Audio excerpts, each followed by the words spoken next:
Ano mas pipiliin mo sa dalawa? Cellphone o pagkain na may pera? Ano ang pipiliin ninyo? Pagkain o brand new cellphone? Ito ay social experiment. Gusto naming malaman kung anong gusto ng mga tao. Kung bagong cellphone o pagkain. Pagkaon lang. Jollibee. Bakit? Para makakaon ako mga bata. Kaya wala kami kakaon sa Jollibee. Hoy, mo kayo. Jollibee lang akong pili. Bakit? Para makakaon pa akong Jollibee. Di ba? Wala pa. So, sino ka dyan? Wala pa dyan. Suka din. Wala Jollibee. Suka makakaon ako mga bata. Wala kami kakaon.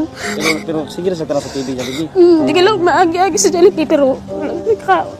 Palagi lang kayong lumakad-lakad sa Jollibee pero hindi pa sila nakakain ng Jollibee.